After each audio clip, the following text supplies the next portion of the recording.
710 WOR. Well, Ann Coulter, a best-selling author, a great columnist. You know, her latest book, In Trump We Trust. If you don't have it yet, get it, and you should be reading it. Also, Adios America, if you're concerned about the border and all that stuff. And go to AnnCoulter.com, and make sure you follow Ann Coulter on Twitter. Ann Coulter, how you doing? I'm very depressed. How are you? Oh, God, here we go. You mean the spending bill?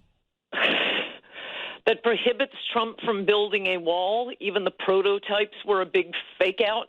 That prohibits Trump from building detention centers or detaining the ones who were already detained. He's going to have to release them. And prohibits Trump from hiring any new border agents.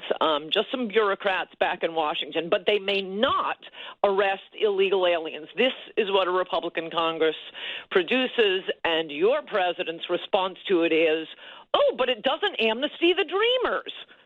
Well, wait a minute. He's going to block this bill. He's going to get the wall funding in there.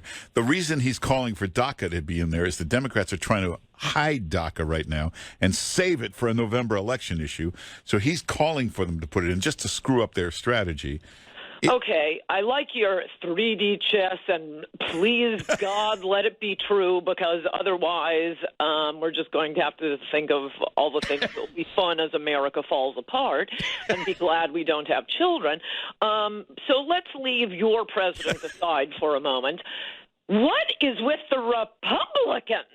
They're totally corrupt. This Paul Ryan and company. My gosh, are they corrupt? Paul Ryan, Tom Tillis, all they're doing is pushing for more and more foreign workers to drive down American wages. They're unbelievable, Mark Simone. They're unbelievable. No, they're... You know, back when, you'll remember this, your younger listeners will not, when Reagan came along, half the Republican Party was pro-abortion. And the conventional wisdom back then was, I was a kid, and, you know, New Canaan wasn't exactly, pro-life evangelical territory, but all the Republicans in New Canaan, Connecticut were pro-choice. You had to be pro-choice. Conventional wisdom was, you can't win an election, you got to be pro-choice. Reagan comes along just unabashedly pro-life. He was the first president to write a book in office. What was it about? Abortion. He was the first president to speak at the pro-life march. He comes along, and again, for your younger listeners, he won not one, but two landslide elections. And suddenly, overnight, the entire Republican Party flipped, realizing, oh, this isn't death in an election. In fact, voters kind of like it when we're pro-life. The entire Republican Party is pro-life now. I don't think you can find a pro-choice Republican anymore. Why won't that happen on immigration? How many times do voters have to say, we want no immigration, we want a way less immigration and no illegal immigration? Every time we've allowed voters any kind of vote on immigration, they have voted for please stop, please stop. Starting in 1996 with Proposition 187 in California, overturned by a judge, but overwhelmingly supported by the voters, including overwhelmingly supported by African-American voters. That would deny government benefits to illegal aliens. Overturned by a judge. Gray Davis came in as governor, first governor recalled in California's history, by the way, and California got flooded with illegal aliens accepting government benefits. You see what's happened to California now. It's gone, gone, gone.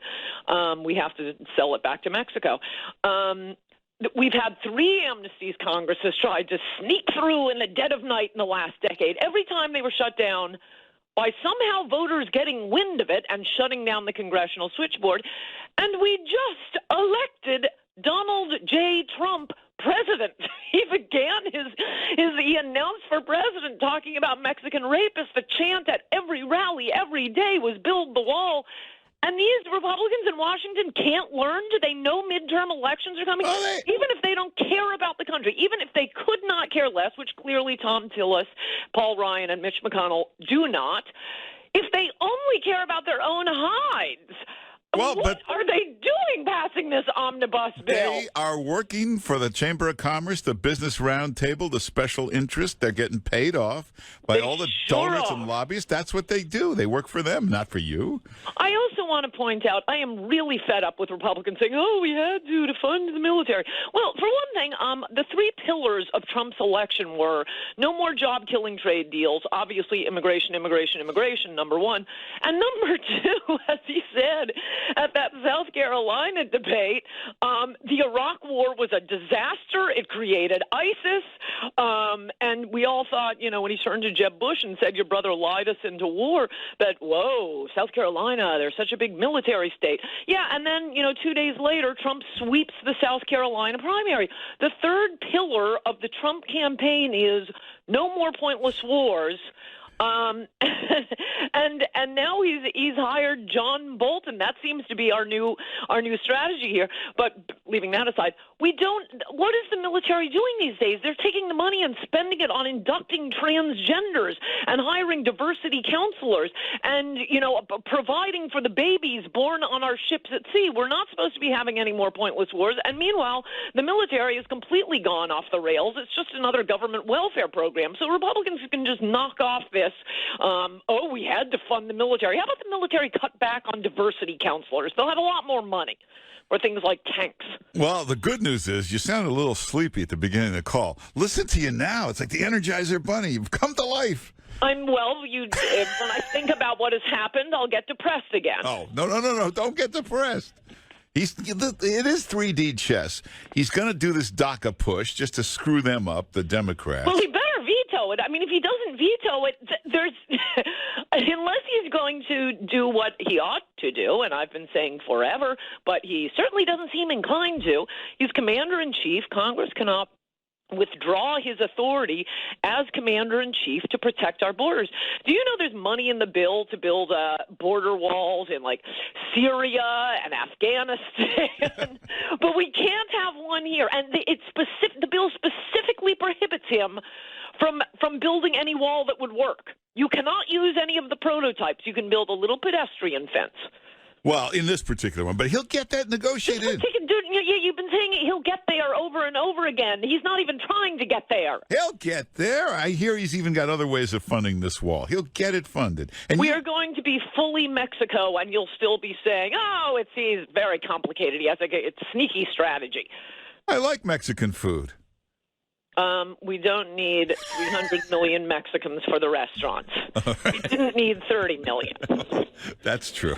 But forget DACA, forget the wall. It's still the worst spending bill I've ever seen. It's a ridiculous spending bill. It is the Chuck Schumer bill. Did you see Nancy Pelosi said to Trump, if you want a wall, just think it has a wall and sign it. And that's what he's headed for, apparently. The worst thing was Chuck Schumer last night. I goes, this is the greatest bill. We love this bill. Now you know it must really stink, top to bottom. Oh, yeah, he got like $60 billion for a tunnel, but we can't have $1 for a wall. Yeah, and they gave him $60 billion for a tunnel that really costs about $2 billion. So that's amazing. Chuck Schumer got $60 billion for his tunnel, but Trump can't get $1 for the wall. Yeah. In a Republican Congress, they're going to be wiped out. The House this fall. I won't care. Trump will be impeached the next day, but don't worry, only because, a roll of the dice. I mean, if you care about keeping Trump in office, roll of the dice, it's not a good year for Democrats in the Senate, so we'll probably hold the Senate. But you can guarantee that he will be impeached. The Senate will not remove him from office. Yeah. But this is going to be really bad. This is going to be really, really bad. These Republicans are unbelievable. And other than me hating Democrats, well, almost as much as I hate Republicans, there's nothing good in sight right now. What do you think about 60 Minutes, CNN? They've gone all porn, like nonstop porn. Stormy Daniels, the Playboy centerfold. Well, I still kind of hate our media more. There are things to be complaining about. I mean, does anyone in this country care about the drug epidemic, all of these young Americans getting addicted to and overdosing on fentanyl and heroin? Does no one care? Because that is 100% the result of immigration. It has been tracked over and over again. It's a lie if you have heard it, that this is mostly doctor is overprescribing. Very few of the deaths, a small percentage, less than 20%, are even technically tied to prescription drugs. And and those are prescription drugs that are being abused by drug addicts. This is the entire heroin epidemic and fentanyl epidemic.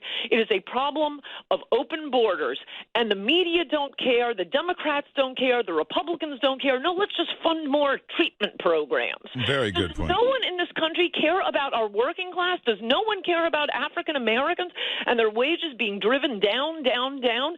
What is the matter with our media? All they can talk about is porn stars and this nonsense about Russian collusion.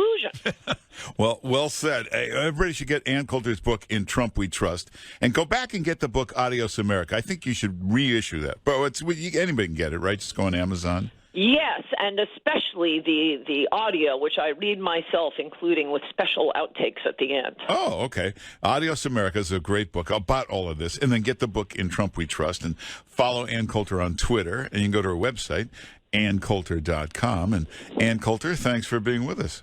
Good to talk to you, Mark Simone. Bye-bye. Right, take care. We will make America great again.